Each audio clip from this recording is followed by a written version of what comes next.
So Chadley and I are going to discuss some of your questions. So this, even though this is right back at the very beginning, um, what are this is a question I'm asking because I want to get a little bit specific, more specific for people that might not know what mechanoreceptors are. You talked about different receptors. Can you clarify a little bit what mechanoreceptors are and the hmm So a mechanoreceptor is a sensor, and it's a structure. So it includes the nerve ending, but it also has a structure around it. So a very, very complicated mechanoreceptor we could look at as the cochlea. It has lots of nerve endings in it, has a lot of structure.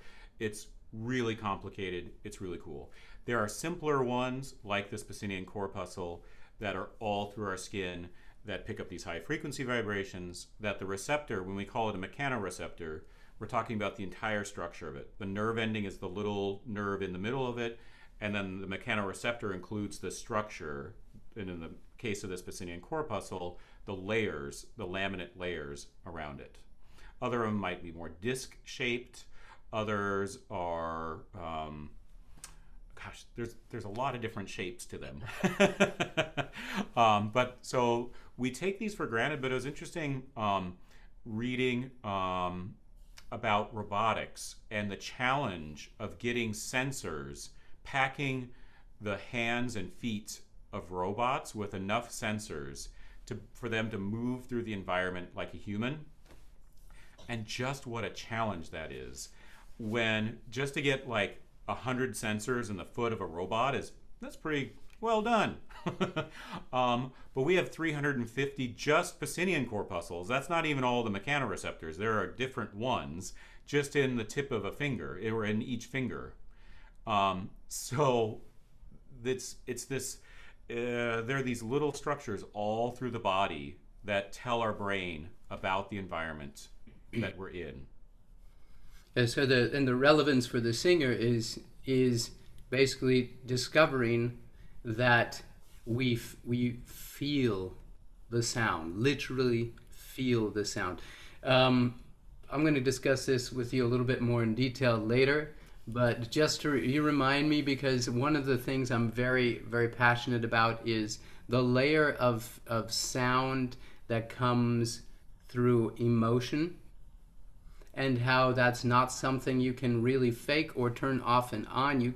There are techniques, but there's a definite layering of the sound frequency when we're feeling emotion, and I think that's what we feel physically when we hear that sound. It's this interesting topic. I don't want to get off on a tangent. Let me get to our guest question. So here comes the next question. How soon can one start getting somatosensory feedback? Any Mm, tips to feel it sooner? that's a great question. Technically, we will have this awareness from birth. Yeah, we'll start developing it. And in fact, babies putting things in their mouth, putting everything in their mouth, hand to mouth, is actually a really important part of this developmental process. And kind of creating these feedback loops and activating this awareness. Um, I think for this challenge though of being aware of the sensations of singing is really varies from singer to singer. Younger singers, um, the studies looking at the development of the gray matter, the extra gray matter that makes this even more robust, uh, um, pinpoint age 14 as a critical age for starting voice study, whereas these same studies on violinists and pianists looking at how the neuroplasticity changes based on when they started study, that puts it down at 6 years old. But with speech, the speech motor control system isn't fully mature until about age 14. And that's right after the average age of voice change. At least in our current times, that number, that average age, has changed over the centuries, as far as we can tell from the historical record. Um, but it will really vary from student to student based on their own kind of emotional, physical awareness of their own bodies. There's not really a one size fits all answer to this because it's so wrapped up in emotions, especially if you have students who suffer from body dysmorphia. This can be a real challenge. But on the other hand, everyone is experiencing these things. As we get much older, this sense of touch of the sound, just like all of our senses, fades. So it's affected throughout the lifespan by our growth and by the life cycle of our body. But I think what can be really helpful are these very real hands-on ways of bringing the student's awareness or the singer's awareness to what is there. Yeah.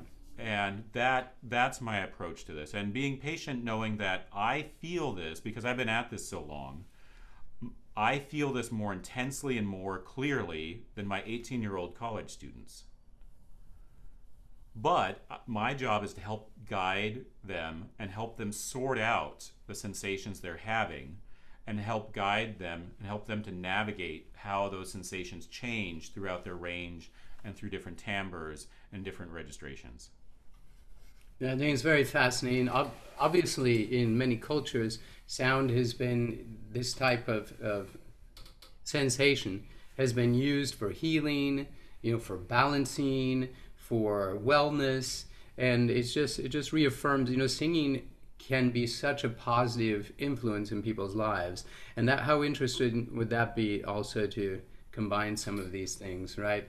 There's just a never-ending sea of knowledge and possibilities out there. So I invite you all to explore them and let's stay open-minded so we can incorporate more.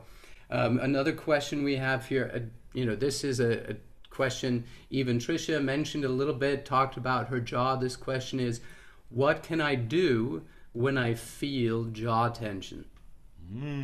So often, in my experience, working with a lot of belters and a lot of classical sopranos, those are my primary students. That's the majority of my student population. That jaw tension is usually the jaw trying to do something that it ought not to do at that point. So in the case of Tricia, as we were going up on that A vowel, and we had to let the jaw drop to make that feel good. Why? Why was that so important? Well, to sing a G5 well in a classical soprano setup, we need to match the first vocal tract resonance to the pitch. By dropping your jaw, it changed that A vowel more towards an ah, and that raised the first vocal tract resonance to the note you were singing. When a young singer tries to take that A vowel all the way up, the body knows a target for that A from speech that they've been working on since they were born, and that fully matured by around age 14. And that shape of A vowel, E, involves the jaw being very closed. And so there's a sensation of where the jaw should be to make an A vowel, where the tongue should be to make an A vowel based on their speech, which might not be the A vowel we want for singing. I grew up in southern Iowa. None of the vowels I grew up speaking were right for classical singing. They were all wrong. They were all ew. But so that tension oftentimes is a conflict between singing the vowel that's written in the word on the page that they have been training into their speech for their entire lifetimes with the shape that's required to resonate that note well. And so the jaw is trying to no, this is how you say A. A. And you're like, no, I need to stretch. I'm like, no, you want to say A. Come back here. Another factor in this is that the muscles that close the jaw, the masseters, are way stronger than the muscles that open the jaw. And the muscles that close the jaw have very powerful muscle memory. The muscles that open the jaw don't have muscle spindles. So they're based on visual. The opening is more visual. Oh, I have a foot-long sandwich. Ah. Yeah. Where the closing ones have a memory to them. because we can't really see that, yeah? And they're all about not smashing our teeth when we chew. So there's this really strong muscle memory for the position of the jaw for an A vowel that doesn't compute or doesn't work with the position that we need to sing a G5. Yeah, that makes a lot of sense. It's a great explanation. So basically, with jaw tension, you need to interrupt a little those patterns, right? That's such strong muscle memory. So I think the first thing you need to do is realize and allow yourself a little bit more opening, right? Realize what you're working against. You're working against creating the shape of a vowel on the inside that's great for speech, but won't work when you go higher. And there's a lot of tricks to that. What I liked was really cool with Trisha is you're using that sensory feedback with this kazoo. You're hearing those, tuning her into those frequencies, and then you have this orientation point, and then the jaw and the mind's going, okay, it's not there, that sound's not there, what do I have to adjust to get it to match? So I think that the self-discovery is so important. So really trust yourselves out there and allow and experiment a little bit. But we do need to have targets and points of reference.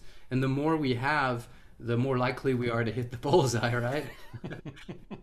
We're going to take another question. I just want to reassure everybody, Chadley and I are going to go through all of these questions, and the Q&A session that we do, we're going to post it in its entirety to our YouTube channel, and we do that on Monday.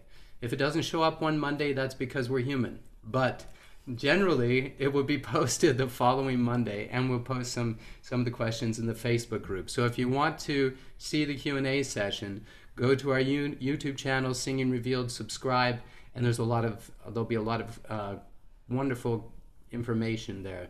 So this question is, what is the best or more efficient way to learn new somatosensory feedback on learning the differences between speaking and singing vowels? I don't know that there is a best way. I think learning is quite individual, but maybe the question is saying, what are some, in your opinion, your experiences, what's helped a lot of singers? What are some things that you've done with them to help them develop this? Yeah, I think one, like you said, self-discovery and experimentation. Along those lines, being open to the possibility that the voice won't always feel like it's in the same, giant quotes, place. That yes, there might be a certain combination of vowel and pitch that you discover that is like, oh my gosh, that feels great, that sounds great. Now how do I make my voice feel like that all the time? That might not be possible. Or as you find it, you might start to identify things that do feel cohesive. But that one of the things that I've found with helping people sing and optimize their singing is getting over that barrier of, oh my gosh, I felt a register change. Or as I sang that vowel on that melisma, the vowel seemed to change as I went. That can't be right. And reassuring them that on the outside, the vowel stayed more cohesive and the tone was smoother and freer. As far as bringing our awareness to somatosensory feedback, some ways to jumpstart that. I like to think of the hands as being able to sense information from tools. And so specifically, when we bring our hands to our face, we need to be aware that we're bringing a whole different level of sensory awareness to our voice. And that as we do that we recognize that that's why sometimes it's hard to take them away. Yeah, because we're like turning off the lights. Yeah, lights on, lights off. Yeah. So, and recognizing that so that we don't just be like, oh, it only feels good to sing when I put my hands on my face. Like, no, when I put my hands on my face, I have more awareness of the sound. And then I take them away. But I really like this simple one. You can all try this at home. Is And this was something that drove me crazy as a young singer. I would feel that I could move the point of the center of a vowel all over my face, and I could never guess which was the right perfect place to put all the vowels. But I could move them anywhere. So if we point here, and what we're sensing is kind of a nucleus to the sound, a center to the sound. You might feel it as a convergence or a point of pressure or vibrations. It's not all the sound, it's just the center of the sound. And on an E vowel, I want to center that right in the middle of my hard palate. It's not a sound, it's just a nice E with flow. And I'm going to point to where I'm feeling that nucleus and then move it and point to where I'm moving it. And by pointing it helps me kind of focus my attention on it and literally feel it. See if you notice a change in the timbre as I move that point of focus around. I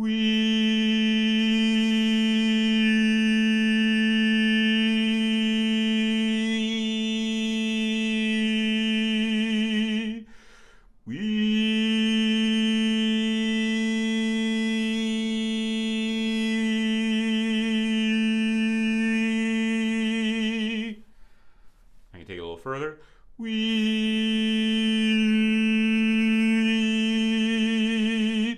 I don't feel that I'm moving my tongue. When I put my hand on my throat, I feel my larynx going all over the place, and I had no idea.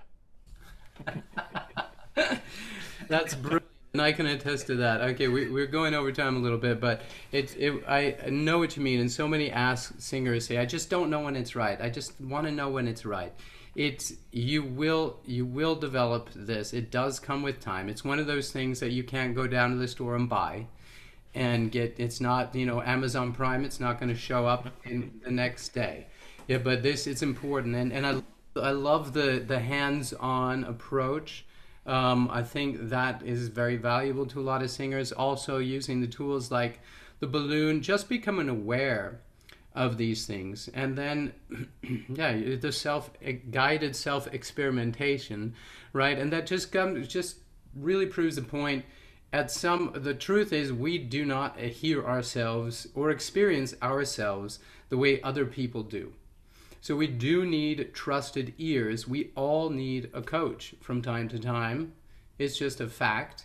And someone we trust that gives us that feedback, that like, okay, that spot here and here, that was perfect. Right? Even though that might be totally random. But getting the confirmation that we're on the right track, and then we can start developing the muscle memory for those sensory experiences. But I do want to thank you in advance for spending time to go through all these questions. We had quite a few questions. And also let you know that many people commented that they enjoyed it very much, and so I can totally recommend anybody to go back and watch our archive. It was a great presentation. Even some of our biggest critics, actually one she just has an incredible amount of knowledge. But bless her, she's always there, and she's commented it was the most informative thus far. That's a pretty big compliment coming from her. She really liked it. So I think you impressed the singer as well as the scientist. Well, good. So we already did cover a few questions in the live stream. What I'm going to do is share questions as we go, and we're just going to discuss them. So this is the first question. Is this why guys sometimes can't hear females speak, especially the higher speaking females, because we lose perception as pitch raises? So that's very interesting comment, and it's just an interesting phenomena in and of itself. I don't know exactly what the person means. Does he mean we can't stand to hear women at that frequency, or does he mean that women, sopranos after a certain frequency, are more difficult to be understood, which is a fact, and because of just the nature of sound, or is he saying I don't know any normal females that speak above a high C6? So No. It's pretty rare to find an adult of any sex who speaks above middle C. So it's like kind of a loaded question, but it's I would say this. I would say that I would direct the person to look a really great article by Ingo Tietze, Human Speech: The Restricted Use of the Mammalian Larynx, and looking at how speech more and more like, because we don't necessarily need to project our speech in day-to-day life, right? We have technology that does that for us. We speak up close. Nowadays, it's all technology, yeah, that takes care of the projection side of it. And so we tend to speak at a pitch that is pretty low in our usable range. On average, it's about 3 semitones above the lowest singable note. really Hmm. fascinating. And I forget the study where I picked up that piece of knowledge, but it's probably in my big bibliography somewhere. But and for classically trained singers, and possibly for other styles as well, most of the studies have been on just kind of either singing in choir or kind of a more um, uh, traditional education in Western classical. The amount of inflection and the average speaking pitch tends to stay a little bit higher than the general population. But for the most part, and I see this play out in my students, both at the university level and when I was teaching more high school and middle school, and then in my adult students, is that average speaking fundamental frequency tends to be about 3 semitones above the lowest singable note. And that allows for a maximum number of harmonics for that individual voice to be sampled so that there's clarity. So I would disagree that as far as speech goes, that there's any kind of separation of clarity. But if we're talking, like you say, a soprano or countertenor singing, well above the treble staff, there are very few harmonics to be sampled, and the demands of matching up the vocal tract resonances with specific harmonics really kind of take us beyond the realm of normal language articulation. Yeah. Yeah, it makes sense to me too. I don't know. We'd have to have the person that posed the question clarify it a little bit for us. But there are some interesting studies that, Gina from Los Angeles. Oh my God, Chadley, it's Gina from Los Angeles, right? I'm just making stuff up here, but those frequencies are unpleasant to hear. They've like studied that those frequencies and pitches, or it is above a C. What is that? Let me see what I just did, and I don't know if that's perfect, but I know people that talk like this. Oh my God! Yeah, it's pretty high. It's almost like a C5, right? And then you're getting into those harmonics and those frequencies between 2 and 4,000 where we experience loudness. And I don't know that that's necessarily what this person was asking, but Well, and even in my speaking, where I speak down around A2, most of the energy in my speaking voice is up like 2 to 4,000 hertz. So, yeah, like the where the resonances tend to fall um, aren't that different. mm-hmm. It's the harmonics that are sampled by them that are kind of that's governed by the speaking fundamental frequency, and really like where those formants land, where the energy lands, doesn't really vary that much. Um, as far as where there's lots of intensity in the sound, holy cow, yeah. So in that example you gave, yeah, there's way more intensity in that 2 to 4,000 range than is normal, but yeah. I don't know. I think it's you'd have to see the live stream, and you're talking about the nerve endings, and that's the next question. So we'll just jump on to Yeah, sure. I'll try and talk faster. I'll try and talk faster so we can get through all these wonderful questions. No, just kidding. Okay, here it comes. Question. Let me zoom it in for you. Now, correct my pronunciation. Is the Pacinian corpuscle possibly a reason why many singers use hand movements? So, refresh for people that didn't see the live stream yesterday. The Pacinian corpuscle is a type of, let me say it in my words and you correct me, just the nerve ending, the shape of the end of the nerve that receives vibrations. And you talked about how many of these we have in our hands. And so the question is, because we have so many receptors there, is that why hand gestures could help out? Sure. I think about the Pacinian corpuscle is a mechanoreceptor that includes a nerve ending. So like the whole structure has a nerve ending as a part of it. And there are many, many, many of them in the hands.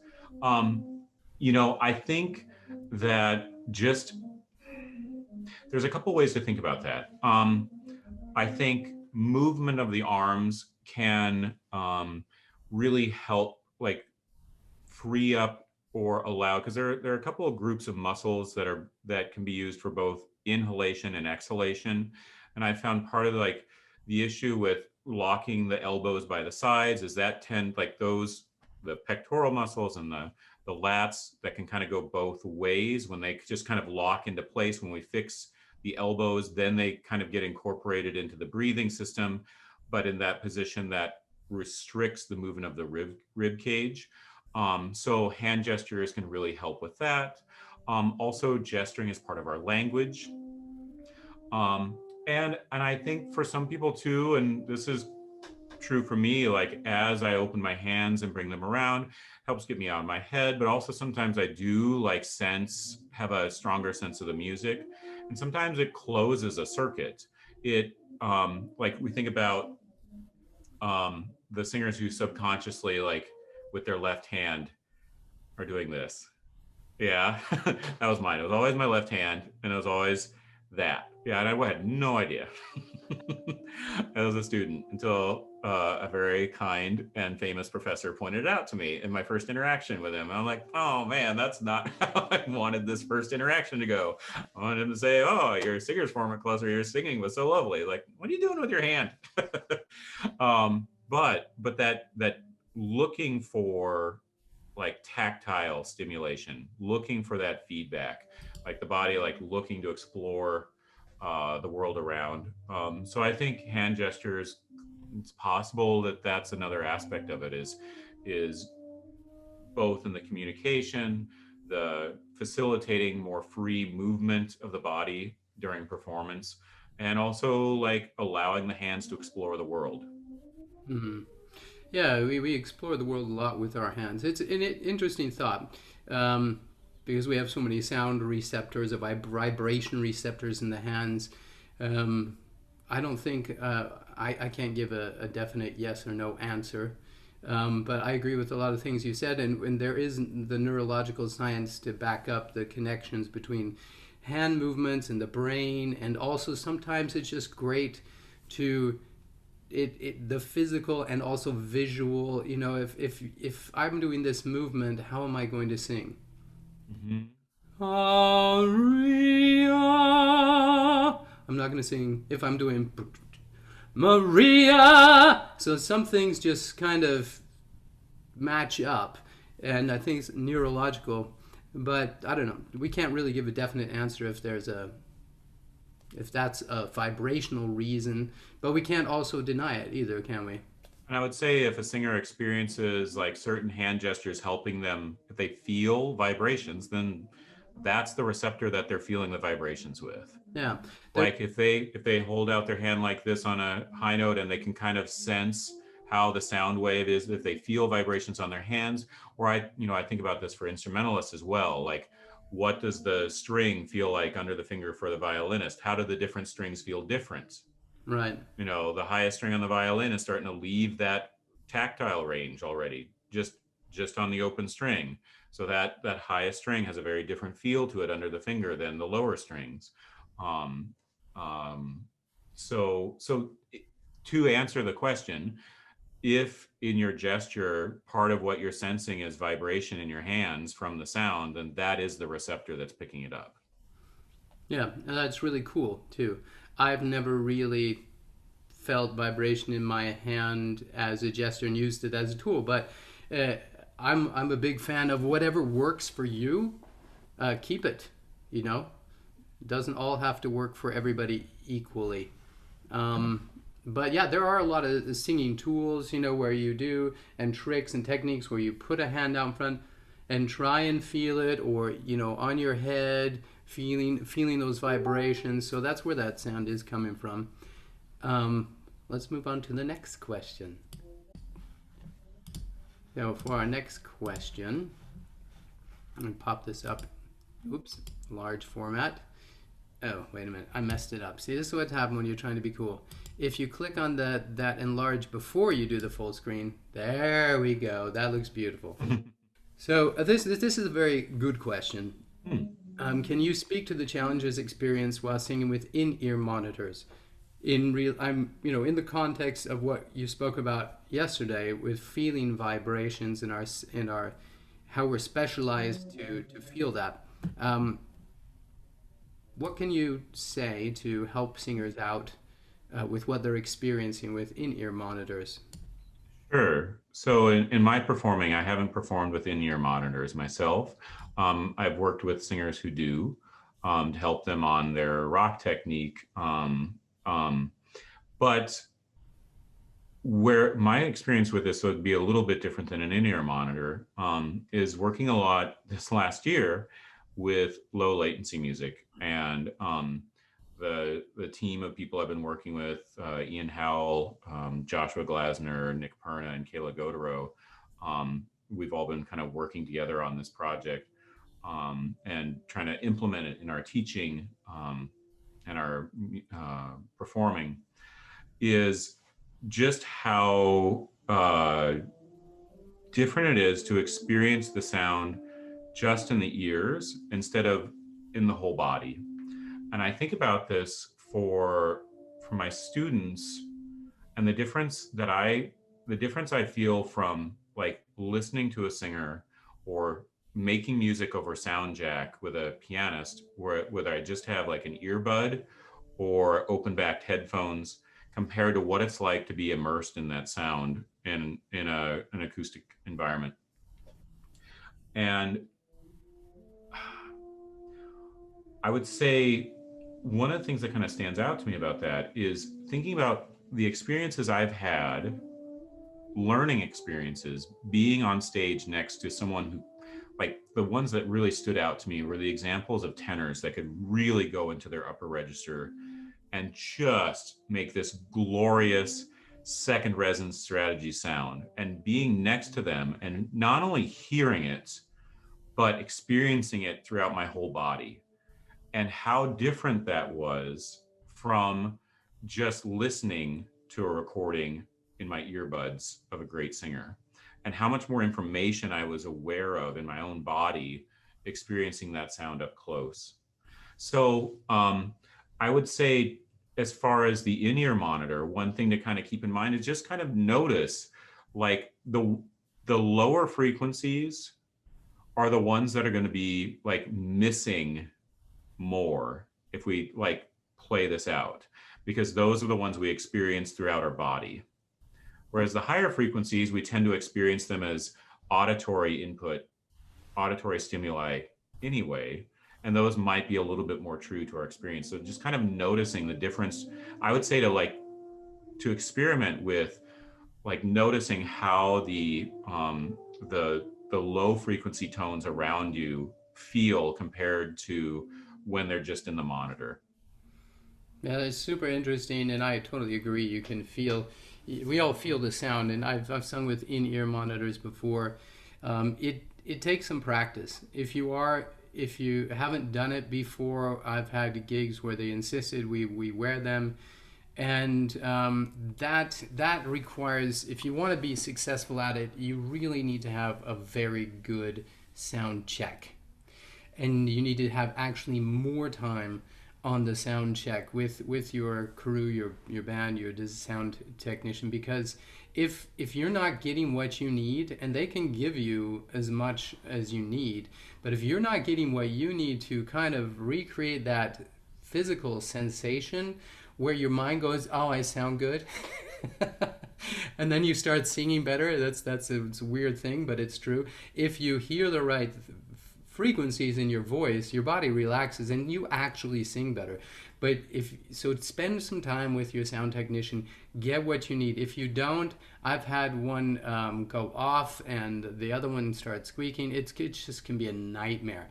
But there are very good quality in-ear monitoring, and you just really, buy your sound technician dinner and take good care of him or her, and you'll be much happier. That's my recommendation based on my experience. But yes, I hope that's helpful to our listener there. All right, here we go. The next question. What about nasal resonance, mask resonance? Also, is it common to really feel high notes in the forehead, around the eyes, etc.? And once again, most of this presentation was about how we experience physically sound. So about nasal resonance, mask resonance, there's the question mark. When we feel that, what are we feeling? Is it common to feel high notes in the forehead, around the eyes? I would say not everybody experiences things the same way. Some people have a very intense sensation. I even know singers that have a headache when they're done performing because it's so intense for them. But you also mentioned, depending on the frequency, the frequency, we may be experiencing sympathetic physical experiences that aren't directly related to sound. So I guess the question is mostly about, or do we really experience it in the forehead, in the mask area? Is that a real thing, or is that coming from somewhere else? Well, I always approach this from not denying the experience a singer has had. If they've had this experience, they've had this experience. Yes. I would say as a teacher, or as you're like monitoring your technique, to remember that the nasal cavity is a very poor resonator as far as resonating the radiated sound. Now let me ask you, because there's a lot of talk about this, but what's your opinion? I mean, the nasal cavity, there's a big space in there, but it's full. It's not empty space. And is that the main reason that it's not a good resonator, because it's just full? Well, I look at it this way. The vowel resonances, when we're singing, when we're speaking, they're constantly in motion. The mouth is where the tongue is primarily. Yeah, that's where a lot of the movement happens. There aren't any moving parts in your nose, hopefully. So when there's airflow through the nose, we're bypassing where most of the magic happens with articulation, and we're sapping energy away from that. And that's how I conceptualize it in my teaching. And it's very easy because of how we, in my presentation, talking about experiencing very high frequencies as being localized sound. And as we approach 6,000 hertz, more and more like experiencing that as localized sound in the skull, even though it's coming from somewhere else. Mm-hmm. And I experience this in my own voice. I experience it when I hear my classical soprano students singing really well as they go up. I experience that in my own body. I experience the sensation of, when they sing it really well, hearing that sound more in my skull instead of in my body. Yeah, it's fascinating. Yeah, and so I think that plays into this. And then also we tend to confuse high frequency energy as being nasal. Yeah, that is true. That is true. So I would say that's kind of that's where I would nuance the answer to that question. I use a simple trick, helps a lot of people. with resonance balancing. You just take a hum, right? Let's say you can do it on a neutral note. Find, there's some space between the teeth where it starts vibrating. Now, if you take that pretty neutral larynx position, if we add a smile, inevitably, almost everybody says it increases what they feel in the top. And if they lower the larynx by, dropping the jaw a little bit, then they're experiencing more of this bass quality, and then the sensation's more downward.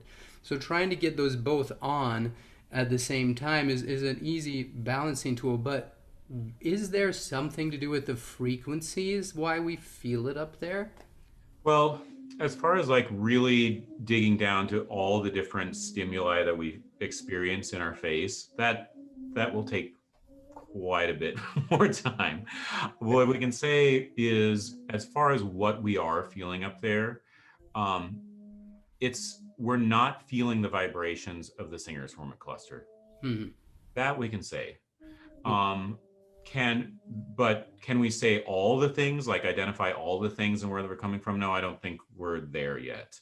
But we can start to, like, when we're talking about vibrotactile, we can look at where the response to these vibrations have been mapped, where the receptors have been mapped so far, and that work is ongoing. And we can look at the receptors that the body has and look at their limits, their bandwidths, where they're strong, where they're weak, where they don't work. And so we can say pretty strongly, you're not feeling the vibrations of the singer's hormone cluster. Perhaps you're feeling the vibrations of the fundamental frequency or the second harmonic, maybe. And when you have a really strong singer's hormone cluster, the lower tones are also strong. Or there might be a sensation of pressure. Yeah. And that, I think, and I don't know of any research that has really locked that down yet, because that's much more elusive. But I think this does free up to say, okay, we hear the singer's hormone cluster, we feel the lower tones. Yeah, it's interesting. I mean, at the end of the day, is we need some guidance. Everybody needs some guidance from a professional coach, because your sensation is going to be very unique. Most people do feel it up here in the mask, especially sopranos, tenors, people singing higher pitches. But I know a lot of basses that feel their low notes up here too. They work very hard for that. So whether that's just a sensation that guides them or not, I think as long as it's working for you, great. It sounds like also to me, there's still a lot of research to be done before we can claim to know anything for sure, right? So our next question is about, you had demonstrated if you use a balloon while singing and you hold a balloon, you can feel the vibrations of the sound with your hands. And I guess, does the size of the balloon not matter as well as the difference between microphones? Is there something similar going on there? Well, I've mostly just used this with a standard size balloon.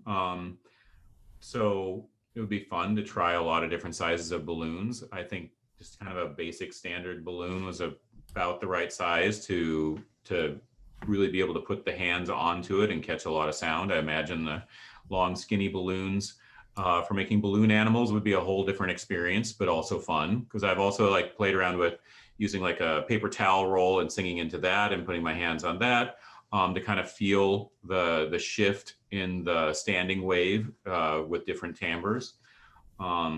So what I really love about that work is whatever balloon you use or piece of paper, is kind of keeping in mind that our sense of touch with sound is much more sensitive to changes in timbre than changes in pitch. So the really revealing thing in that is feeling how timbre changes have a tactile change under the hand. And that balloon in that size I was using so far, that's the one I've found that is the most revealing about those changing shapes in the timbre. That's fascinating. I wouldn't have even thought that, in the beginning, but it is fun to experiment with, that it's not just the timbre changes, gives you a complete different vibratory experience. And it's just a great reminder, we experience sound, and that's why we love live singing. We love to hear it on our systems as well, and we can increase different frequencies there to make it to our needs, adjust the EQ, but we really feel sound, and I think that's important. I don't know. I'd just say to the balloon, in response to the balloon question, maybe have some fun with it. Try it out. See which balloon size is your favorite.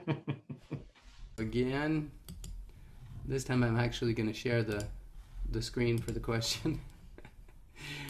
Okay, next question. Understanding the link between objective resonance and subjective resonance is so critical. I love the point you made about the loss of vibrotactile sensation above around A5 because sopranos always look for something to feel. Now, this is not so much of a question, but I put it in there because I find it very interesting and relevant to a lot of singers are being taught that they should be feeling something up there. And the science is showing us that we are not capable of feeling anything up there. And then a lot of singers will get frustrated and say, I'm not feeling it, I'm not doing it right. And what can you do? What can you say to comfort? Sure. So it's like sorting out what we can feel in that moment, like what and the way, and I see this happen for non-treble singers especially as they're learning how to sing like really elite second resonance strategies where a whole bunch of the sensation drops out as they switch into that strategy. It's a very odd feeling to feel like the bottom just falls out all of a sudden. And then for treble singers, as they go up above the staff, like taking stock of what you can feel in the experience when one of the big stimuli drops out. So rather than trying to hang on to that vibrotactile experience, and the body will like kind of instinctually do that and try to start pressing harder and harder in the vocalization to try to match, to keep the experienced intensity the same as that awareness starts to fade out. And then that gets in the way of being able to sing freely up there. So some of the ways that I'll demonstrate that is just using semi-occluded exercises so that we can go freely through there and experience that fading in and out of the vibrotactile awareness. I actually have some contact speakers or little simple Bluetooth transduction speakers where you can hold it in your hand, and I take a sine wave generator and you feel the tone and you feel the intensity spike around middle C, and then you take it up and you feel it fade out gradually as you approach C6. And the very first times I was trying this out, because I was looking for one, it's like, oh my gosh, here's a $40 Bluetooth speaker that does exactly what I want. It's just, you put the voice coil right on your hand. This is amazing.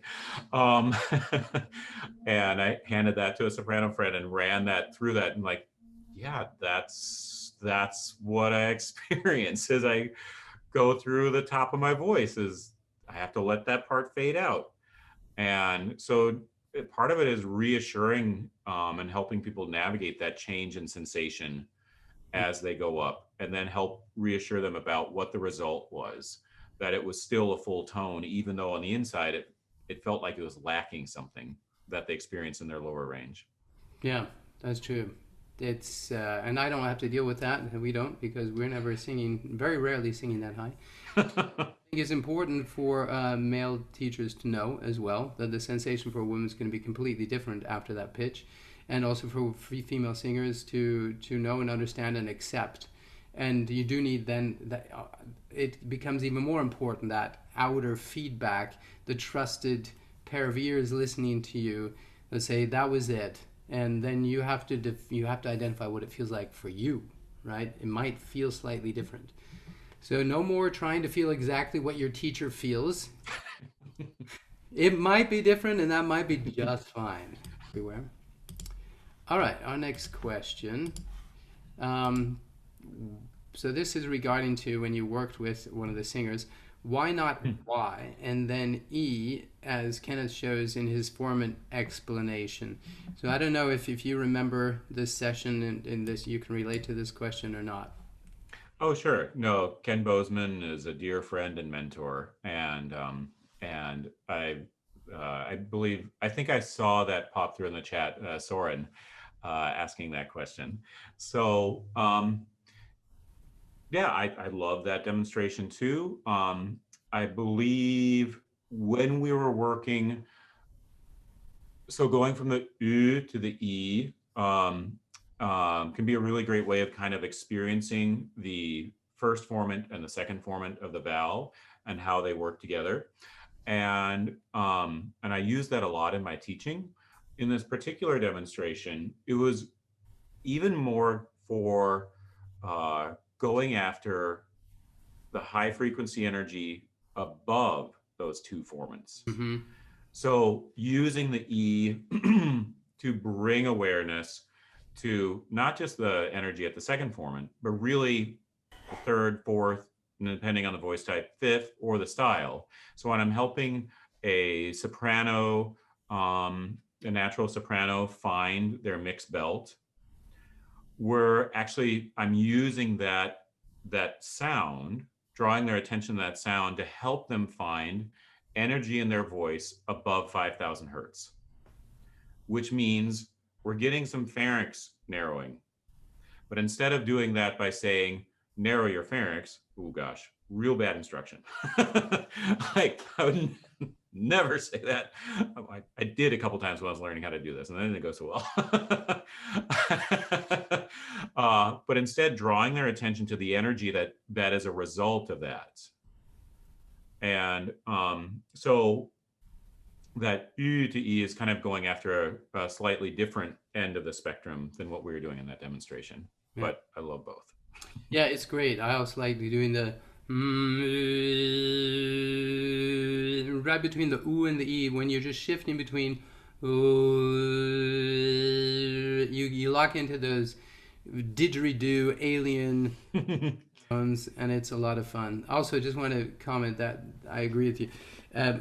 People don't try and squeeze on the inside. Narrow on the inside, it will happen with certain vowels, but if you try and do it more, almost always what happens is you squeeze and then it gets tight. The pharyngeal constrictor muscles activate, and that always sounds strained. So yeah, no squeezing. Next question. Thank you, Dr. Ballantyne. Are you saying the sensation of sound decreases as the pitch rises and therefore the higher pitches require more of an auditory feedback for vocal adjustment? And conversely, in the lower pitches, the singer uses more of a tactile feedback? I'm not sure it's quite that like one or the other as far as low versus high, but I will say that a very large element of the tactile awareness of the act of singing is missing in the very high ranges. And it also, in my experience, and a lot of the singers I've worked with, and also like listening to great singers talk about the experience, singing in a second resonance strategy, so like great tenor singing above the staff, also has this element of something in the body being gone Mm-hmm. from the tone. So I would say, as a lower voice myself, that the experience, I do have a very intense vibrotactile experience with my voice. And I think that's why I've been so interested in this. Like all the timbre things that I learned over the years, like each shift, like my memory of my voice change is the first time I went into close timbre and I felt all the vibrations move from one side of my head to the other. And it freaked me out. And I spent the next like 3 years in choir learning how to never do that again. And I wish I could go back and tell seventh grade me, no, that thing you just did, that's close timbre. That's really good. Keep doing that. um, so, but, so I think there's some truth in that, but, there is more to what we feel in the sound than just the vibrations. Mm-hmm. There's the pressure, there's all kinds of stuff that goes into what the stretch of articulation. But I think that helps us understand why there's this sense of something missing or fading out the higher we sing. And you said it's pretty clear above that G sharp 5 Mm-hmm. that the capacity that we have to feel the vibration is going to diminish. It's going to fade, and then you hit the 1,000 hertz at C6, and then it's pretty much gone. So, but most of us aren't living up there vocally, right? Most of us are singing, even in contemporary music at least. The female singers are well below that G5. But their resonance is tuned above it, especially the really skillful ones who are doing a lot of second resonance work. And so the strongest part of their sound is often above 1,000 hertz. Okay, I see what you're saying. Yeah, And fascinating too, right? Because we might we've got the first fundamental, and then your harmonic boost, where their intensity is going out of where they feel or capable of feeling that physically.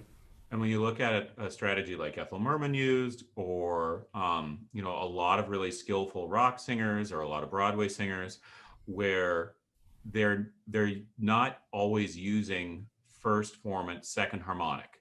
They're using a second formant strategy, and often so that that first formant really isn't driving the sound, Mhm. isn't the most intense part of the sound. And that's that lower resonance, that first vocal tract resonance, creating that first formant.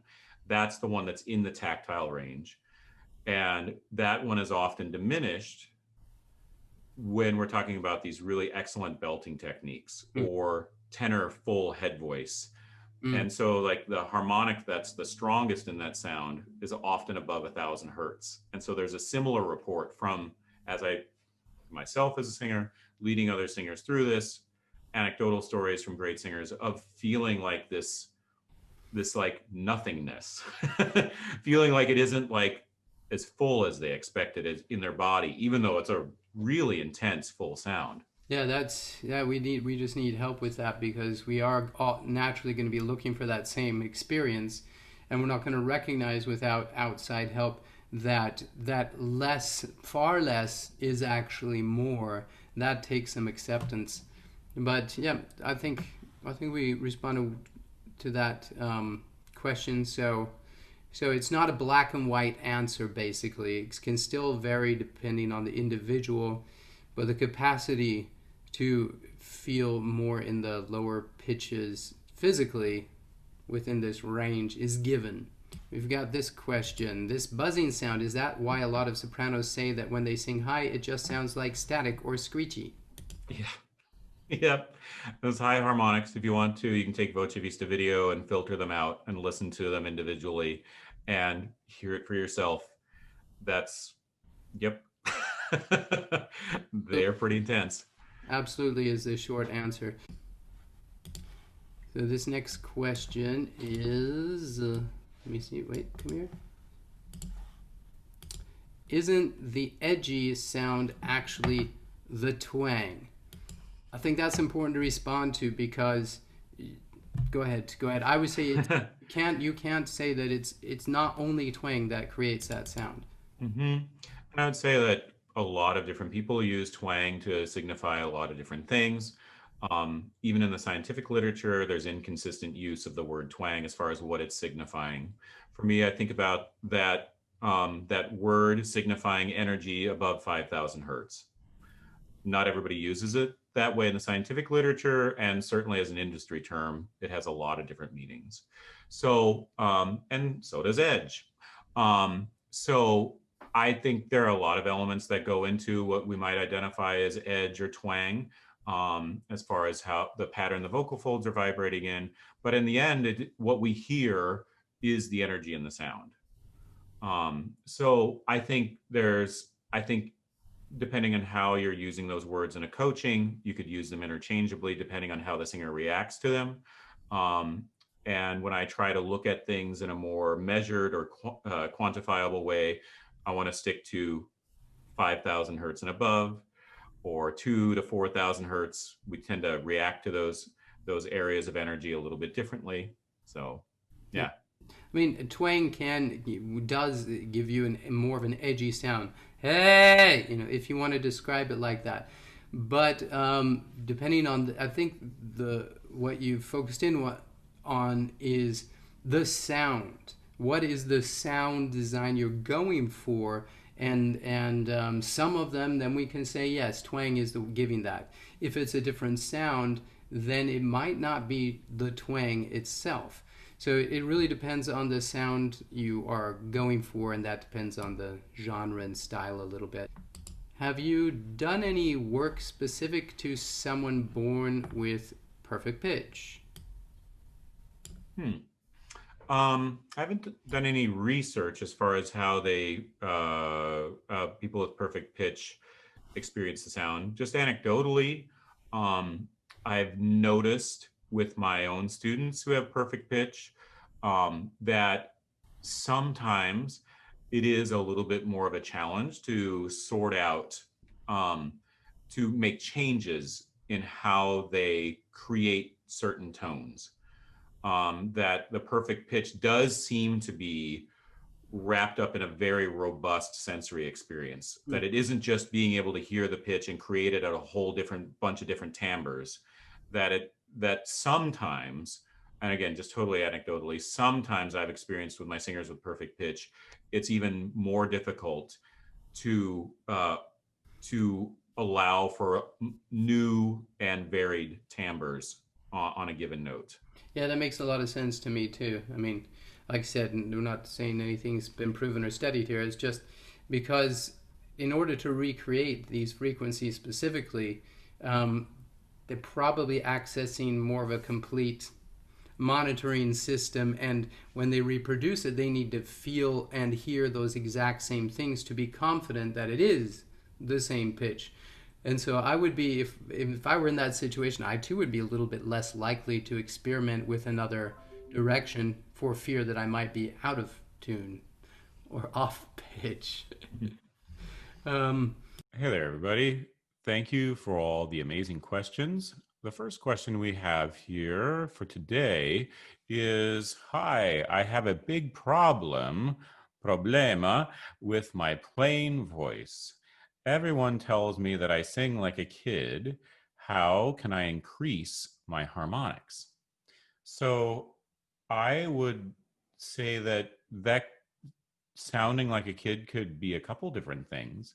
Sometimes kids' voices have lots of very strong harmonics. So, what I would encourage you to try first is to see just what kind of energy is already present in your harmonics. Um, there are a lot of different spectrum analysis programs available, some nice ones available for phones. But if you have a laptop computer, I would really recommend Voce Vista Video by Sygyt software. That's sygyt.com. And you can try that out. And it would look something like this. So this is going to show you just what kind of harmonics are present in your voice. I've got this set up so that I can see some high energy and that it's on linear. If you download this out of the box, it'll look a little bit different. So just change it to linear so you can kind of see a little bit better what kind of energy is present in your harmonics.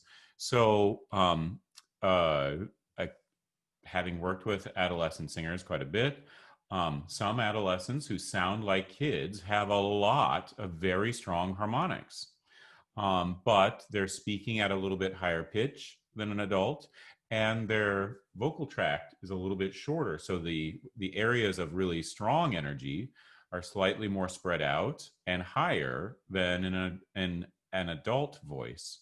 So that would be one way of describing uh, a kid's voice. Another way that this might be what you mean, is perhaps you feel like you have uh, a breathiness to your upper register, where there's a lot of that in it. So let's take a look at what those two things would look like. So if you get onto here and just speaking, and you see lots of energy up through, 4,000 hertz or so, that tells you that you have a lot of harmonics and that they probably are pretty strong. Just maybe then check in and see, like, oh, is my larynx a little bit high when I do that? And then that might make me sound like a little bit smaller person than I actually am. All right. Or if you get on here, and you're singing in your upper voice, I see that there's not a lot of energy there. We'll just kind of play around with sounds that have and finding this will just give you some instant feedback on which sounds have a little bit more energy in the upper harmonics. And that's how I used this for myself for many years as a singer, was to look at, okay, when is there acoustic energy in my sound? Because sometimes I can't tell. Like, I was surprised to find that acoustic energy and pain didn't have to go together. In fact, they didn't go together. Usually when the voice felt easy and free, that's when it had the most energy in it. So that's one way to look at it. Then as far as like once you're um, working on that, or using that feedback to kind of confirm, oh, do I speak or sing with a really high larynx that's making me sound just a little bit smaller than I am, or am I not able to get all the way together up there and that's why it sounds like a kid? Or is it both? um, for getting a little bit better, cleaner adduction that has, as a result, more acoustic energy, I really like semi-occluded vocal tract exercises for building that over time. So, like we used in the masterclass, the finger kazoo, or a tongue bubble, or straws.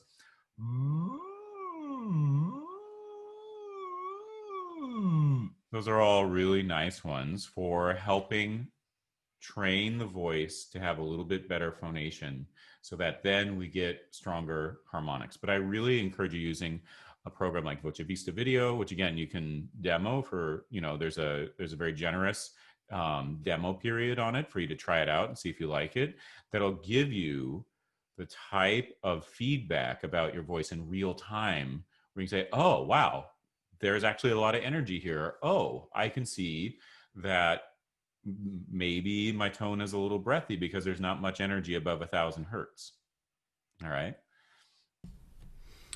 So I would have to agree, naturally, with Chadley. Harmonics can be a little bit all over the place, so you might have very, very strong harmonics. But it sounds like what you're looking for is just a little bit more bass, bigger, more mature sound. So an easy trick, something you can work on and experiment with, is using a hum. Just an easy, comfortable tone. You can do it anywhere around your speaking pitch, up to maybe if you're a guy between C and G4 or 3, C and G3. And when you're doing a hum, let's take the F for example. We do play with the space between your teeth.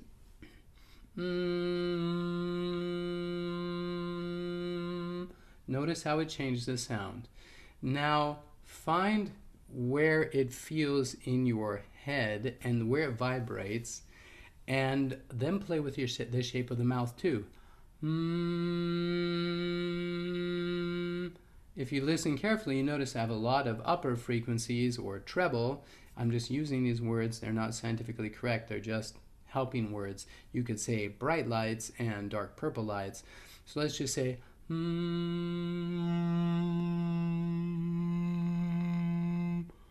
this is having a low larynx, mouth like this. Then I'm cutting off those treble or reducing them. And you feel it down low. Now, see if you can blend a little bit more of the bass into your sound just by using the hum.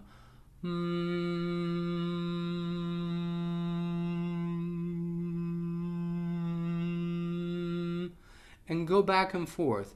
Activate the treble, activate that forward resonance and that vibration. Perhaps you'll feel up here, you might feel it elsewhere, and also activate those lower frequencies. Then when you can actively do both, then practice mixing your sound together so it's balanced.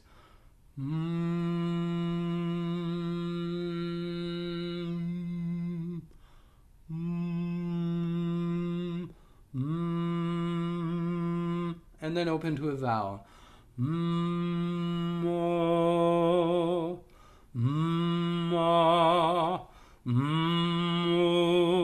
And then you'll build in more and more of those lower frequencies that perhaps you're looking for. Hope this helps. Then our next question, is your research related to this type of stuff? And it's vibrational patterns in sand. So I would say yes and no. I would say some of the hands-on parts of how I apply this, yeah, is kind of related to that, where we are experiencing the sound wave physically in the world. We're getting an experience of something that is otherwise invisible. I'd say where it's very different is looking at like our vibrotactile range. That's quite different, where we're looking at how does the body perceive sound around us? How does our body pick up vibrotactile information from the environment? That's quite a bit different.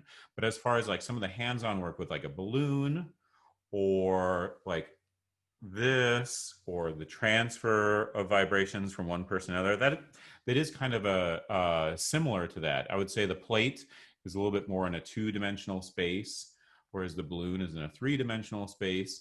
But I find any ways of visualizing the sound wave to be very interesting and helpful for understanding what the sensations are like in singing. There are also some great examples of a Rubens flame tube, which is a long tube with like a propane burner basically, and playing a sound wave into it. I think it's either Rubens fire tube or Rubens flame tube, and you can see the if they play a sine tone into it, you can see the standing wave expressed in the fire that's coming out of it. Another one that I've seen is a clear plastic tube with little styrofoam pellets in it along the bottom, like a layer of styrofoam pellets. And when you turn on the sine tone being played into there by a speaker, the standing wave will reveal itself in the patterns it makes in the styrofoam. So I find that to be really a very fun way of visualizing what is otherwise invisible to us. Our next one, how does the knowledge we received in this lesson help with going through the break slash passaggio? So for me, it helps me understand why the voice feels different in my body as I go through the passaggio.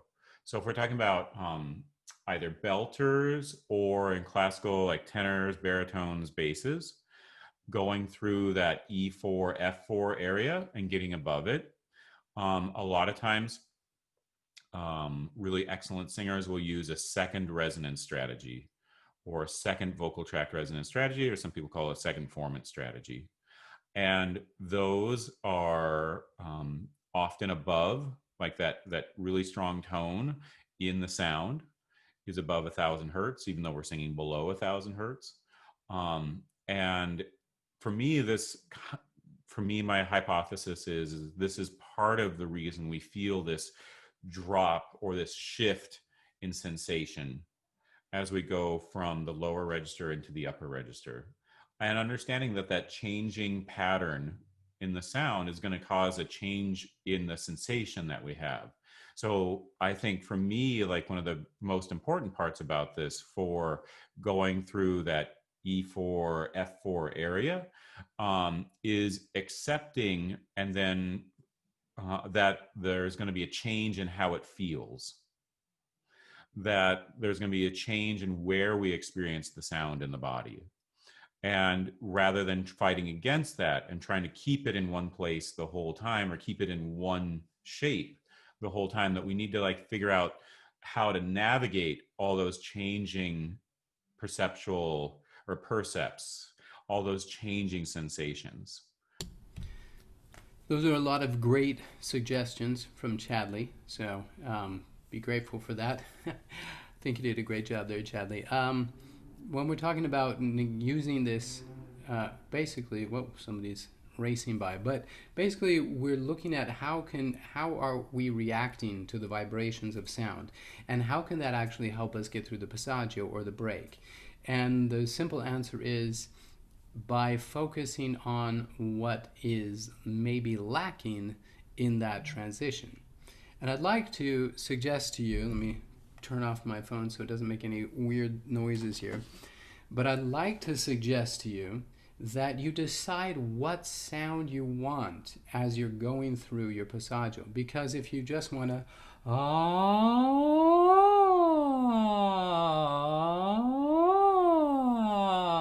a light neutral type sound, then you need to stick with that sound. Now, if you want to go through, the passaggio and in a medium mixed sound or a mezza voce in and out, or if you want a big sound, it's important to know the before and after, or the before and after are the same. Ah! And I'm doing that after an 8-hour teaching today. After an 8-hour teaching today. The point is, where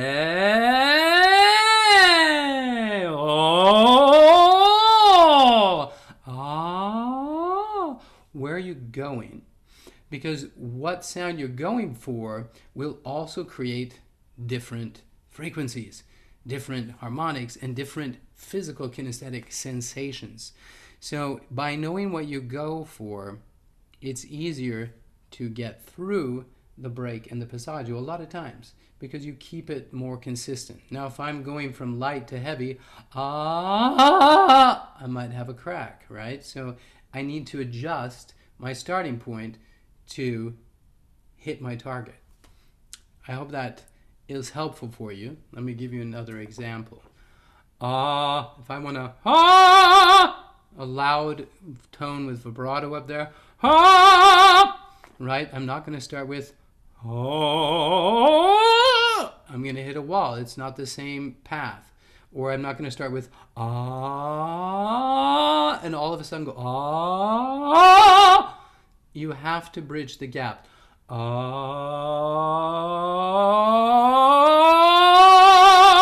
So you have to, it's on that sliding scale.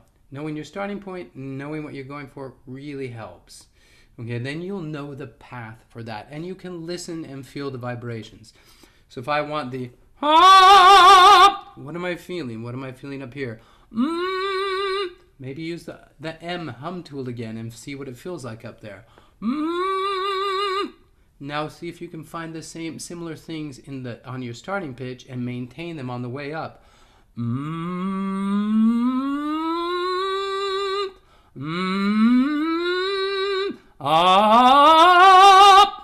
Then you'll have a little bit more of a clear path.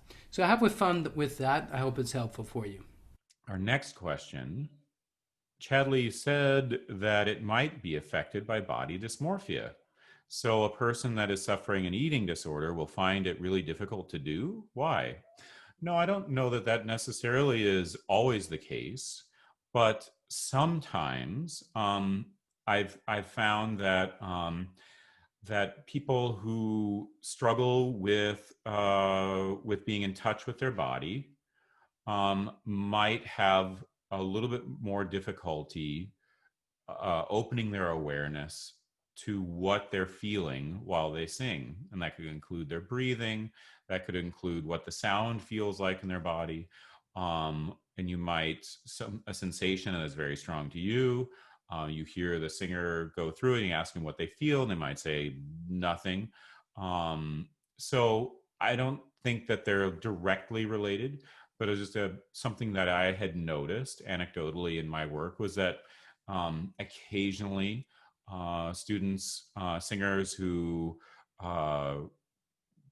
have difficulty just inhabiting their own body or being present in their own space, might take a second for this awareness to be useful or something that stands out to them. So, but I don't think it's directly related to an eating disorder or anything like that. The next question. My daughter tends to stick her jaw forward as she is approaching her break. Jaw tension is present. Can we use the same finger kazoo method for around the B flat area? Absolutely. You can use it. It's really great for any break. Yeah, nice thing about it is that there's not a vowel associated with it. There's not a vowel sound, so we're not tracking a vowel sound. That kind of buzz on the outside will stay pretty constant no matter what the pitch that we're singing through it. It's also nice because you can actually feel with your finger immediately if the jaw starts jutting, because you'll feel it press out against your finger.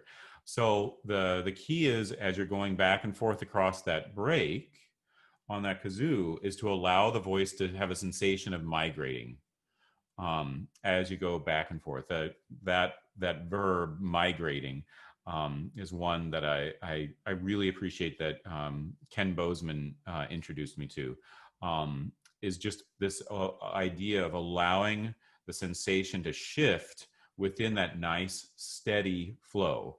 And if the jaw is jutting, you'll feel it underneath there. So we're just using that kazoo to release the pressure on the jaw, release the strain in the throat, and just kind of find this feeling of balanced flow. Once again, some great suggestions and great explanation from Chadley. Thanks for that, Chadley. Just another trick to give you. There's a good trick to check for the jaw jutting forward. Now, I want to just say something real quick to that. Whenever the jaw moves forward, for me, it's a clear signal, if I observe this in a client, that something else is not in balance. The jaw will only move forward if something else is not in balance and working the way it should.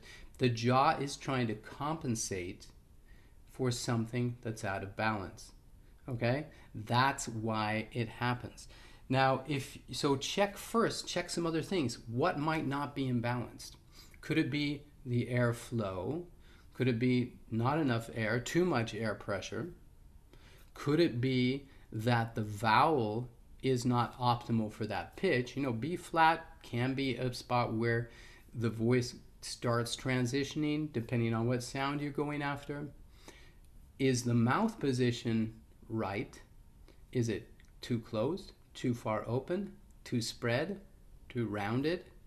All right. So check some other things that could be out of balance. Usually when you get things in balance, the jaw stops protruding because it's no longer needed. And if you want to do a quick jaw trick that's different than the kazoo, you just have them take their finger, tilt their head back,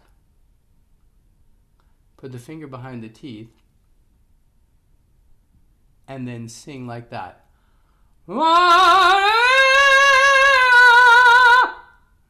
That's ridiculously high. But the fact is, if I'll try to do it here, something like that. Still way too high. But watch what happens.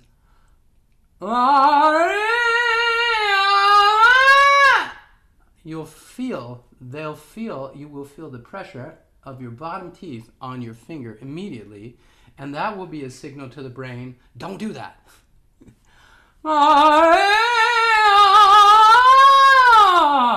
Let's take it down a little bit.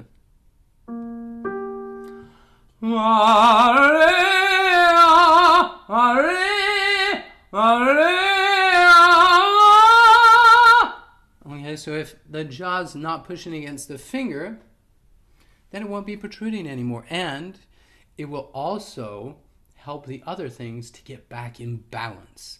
All right, so check the balance of all the other elements, use the finger trick, and if you get the jaw in the right spot, or with the kazoo, for example, then you're going to find the right pathway. Everything else will come back into balance, and the jaw will no longer be needed. Hope that's helpful for you all. Then our next question is, doesn't where you feel it depend on pitch? So I take that to mean the pitch that you're singing. So in some regards, yes, it really will. It will have an impact, but also will depend on how you're singing it or the timbre. For me, the a an eval on G3 feels very different from an ah vowel, because that e vowel is going to have a different timbre than the ah vowel. That was one of the things I remembered from my adolescence. My voice change was the first time that I turned the timbre, to use Ken Bozeman's term, close timbre, as I went from open to close timbre on an oo vowel. And that sensation in my body was very different on an oo than it was an ah on the same pitch. So, for example, if I go back and forth on an E,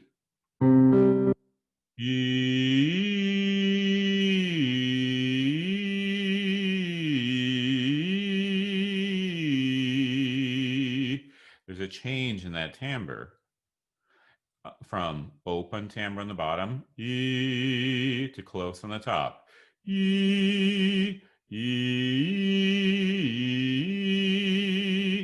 That same, like, shifting all the way into that close timbre on that upper note doesn't happen on an ah. If I go from E to ah, I'll feel a very big difference in what the sensation of the sound is like on the inside. All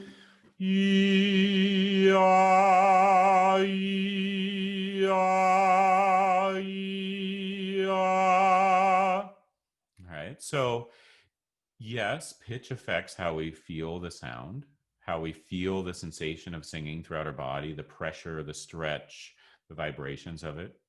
But also timbre, our sense of touch with sound is much more sensitive to changes in timbre than changes in pitch. There's a area of frequency that we're really sensitive to. There's an area where our sensitivity starts to fade out as we approach 1,000 hertz. But also, like, shifting timbres within that range of sensitivity, we're actually more sensitive to. We have more accuracy in discriminating between different timbres than between different pitches. There's some really cool studies on this, where using sound introduced to the skin through voice coils embedded in a form-fitting chair, so introduced to the back, they took samples of, I believe, trumpet, piano, and cello. I think those are the right instruments. Maybe it was trombone instead of trumpet, and normalized them for attack, pitch, duration, loudness, and then introduced those sounds as 3 different samples. And people had close to 90% accuracy of discriminating between sample A, sample B, sample C, just based on the touch of the timbre. It wasn't saying like, oh, that's a violin just by feel, but that they could tell accurately which sample that was, or divide those samples out, or identify those samples based on the touch of the sound. So timbre, in addition to the pitch you're singing, is going to have a really big impact on what it feels like in the body. So thank you, everybody, for these wonderful questions. It was a pleasure talking about this topic with you all. And if you have any follow-up questions, I'm happy to happy to talk with you if you want to reach out. So thank you very much. Thank you, Chadley. That was super interesting and a great response. Thank you, Chadley, for all the extra time. Thank you for spending extra time recording the sessions we didn't get to in our mutual session. And everybody that didn't get to see the live stream, it's available in our Voice Masters archive. Absolutely worth it. Just piping in my 2 cents there on this question. Doesn't where we feel it depend on the pitch? I just want to remind everybody that where you feel it is going to be different than where I feel it. Sometimes we're going to feel the same thing, but how individuals experience kinesthetically, physically, sound can really vary. I've had singers tell me they're feeling it back here. Lucky I have no hair, you can see my skull perfectly. So I've had singers tell me they feel it up here, and another singer tell me they feel the same thing, same notes, same frequencies in the nose, and have another yet tell me that their lips are vibrating, and another yet feeling like it was back here. So where you feel things is quite individual, and don't put pressure on yourself to have to feel things like anybody else. Now, yes, if the higher the pitch, generally people start feeling it more up in here, but it is different for other people. And lower frequencies, we tend to feel more in the chest and down in through the body. But remember, you don't have to feel the same way everybody else does. What you need to do is find your optimal sound that you're going for in the most efficient way possible. Get some professional feedback from someone you trust, a professional vocal coach that says, that is the sound you're after. That's a glorious sound from your voice. And you say, thank you, and it feels so easy. Now, when we arrive at that point, now we need to look for, how does it feel to you personally? That's what you need to learn, experience, and be able to recreate. So singing is all about you and what you want, the sounds you want to create, and what it feels like to you, and how you personally think, feel, or react to make that happen every time. Thank you once again for joining us. I sincerely hope this information helps you along your singing journey. Thanks for joining us.